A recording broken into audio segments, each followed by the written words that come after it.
friends, welcome back.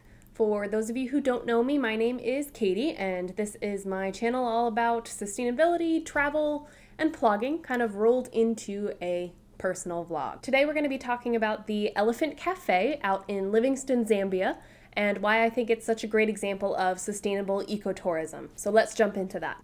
Everything on my phone these days, from my Time Hop app to my Facebook, is telling me, 1 year ago you were in Zambia! And I'm like, yeah, I know. I think of it every single day. Now, normally when I tell people that I went to Zambia on vacation, they ask, why Zambia? Most people, when they want to go on a safari vacation, they go to South Africa, they go to Kenya, they go to Tanzania. Not Zambia. Well, there's a personal connection with Zambia. Growing up, we had family friends who had family that lived out there, so they would go to visit. They'd come back with the most incredible pictures and videos, and one time even brought me back a little bracelet that I still have to this day made of copper. For those of you who don't know, copper is actually a huge industry out there, and I was incredibly fascinated in particular with one tree that's out there called the sausage tree. So I decided I need to go. And one day it eventually did happen. Fast forward 20 years, and I was able to convince my husband that it is a good idea to go to Zambia. And we did. There will end up being lots of videos about our trip to Zambia, I have no doubt. But this one in particular, we're going to talk about one experience out of many that we did on our trip, which is to the Elephant Cafe, which is rated the #1 restaurant experience in all of Zambia. And I think you'll be able to see why by the end of this video. Our trip to the cafe started with a shuttle from our hotel to the hotel where a boat picks you up for about a 30-minute journey to the cafe itself.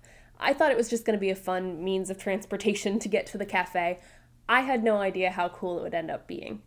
We saw a giraffe that was drinking right from the Zambezi, that big neck down in the water. We watched it stand back up and get what looked like really dizzy, so that was pretty fun. And then we also saw these marabou storks that were nesting.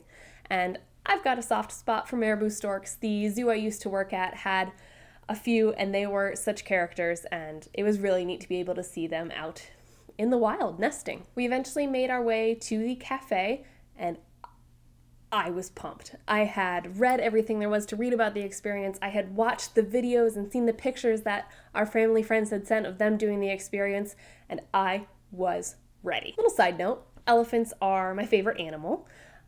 If you ask me that standing in front of manatees, it might be a different story, but elephants.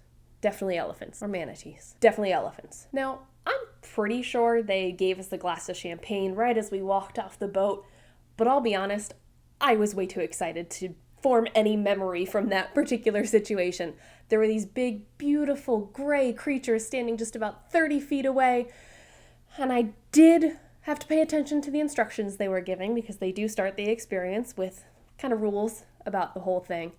But man, was it hard to pay attention when those elephants are just right there looking so cute. Once they wrapped up the rules, which I did pay attention to, we were given some food for the elephants, and we were asked if we wanted to pick which one we wanted to meet first. Each elephant had a dedicated trainer that would walk you through how to properly feed them and a little bit of background on the elephant itself. And this is all happening while you're scooping food into your hand to hold out for the elephant while it puts its trunk in your hand, scoops up the food to pop it in its mouth. I could not believe this was happening.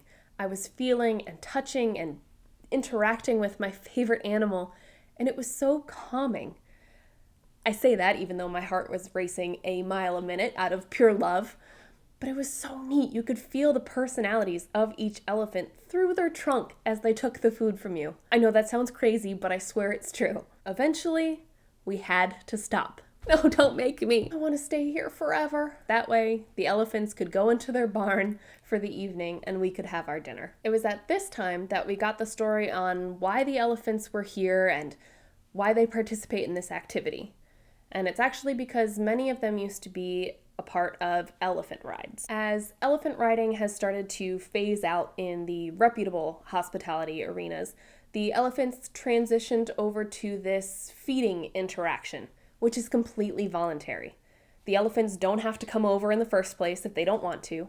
They can leave at any time, but you'll find most of the time they do show up and they do stick around. And let's be real, I'm with the elephants on this one. If there's food involved, I am there. In fact, they even had one female elephant who just walked away one day into the national park for almost 2 years. And apparently she had met a bull while she was out there, because after those 2 years, she came back with a calf. She felt comfortable enough to bring her calf back to the elephant cafe. I think that's saying something. As far as training for the elephant cafe trainers use something called positive reinforcement training. If you're not familiar with that, it's what really reputable zoos use, and you might have even used it on your dog at home. So if you asked your dog to sit or to stay, and they did what you asked, you probably said, "Good boy" or "Good girl," and gave it a treat or a pat on the head. That's positive reinforcement training. You're rewarding the behaviors that you do want, but you aren't punishing them for behaviors that you don't want. And that's what they're doing at the Elephant Cafe as well. So it creates this really great relationship between the trainer and the elephant, and an incredible amount of trust that goes both ways. By using this technique, all the trainers have to do at night is ask the elephants to go into the barn in the evening. There's no physical contact needed, and that trust, that bond remains really strong. There's even a hippo, who's not part of the Elephant Cafe, hangs out nearby, goes and follows the elephants into the barn at night.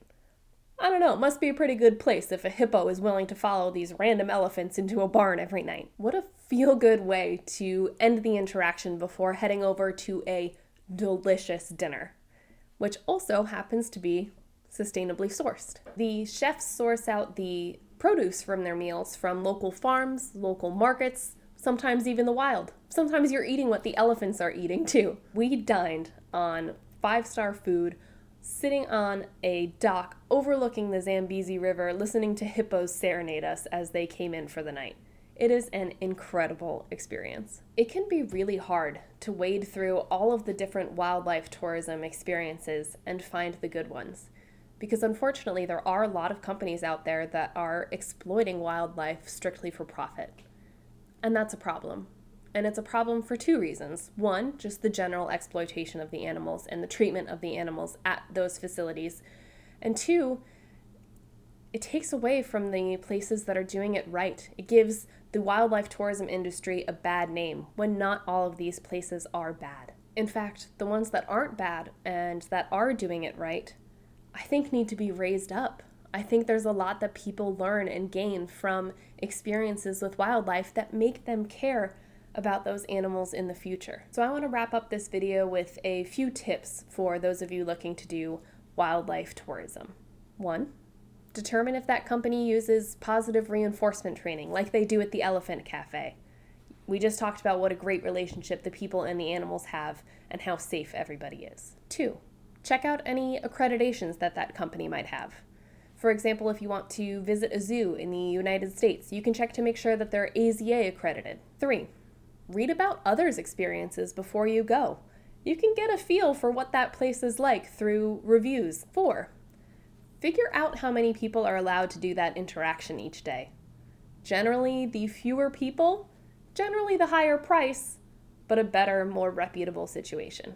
And number 5, my last tip, proceed with caution if you see one of these interactions labeled as the perfect picture or Instagram worthy. Oftentimes, that's a sticky situation. When in doubt, trust your gut. I truly believe that positive interactions like those at the Elephant Cafe can inspire people to care about species in the future, like the African elephant. If you go into this experience kind of wishy-washy about elephants, if you didn't know you'd like them or didn't know much about them, I have no doubt that you would leave that experience with a newfound respect. And where there's respect, there's a desire to protect and to care. And we're going to need to protect and to care for these species in the future. As you might expect, the Elephant Cafe is struggling at this time due to COVID-19.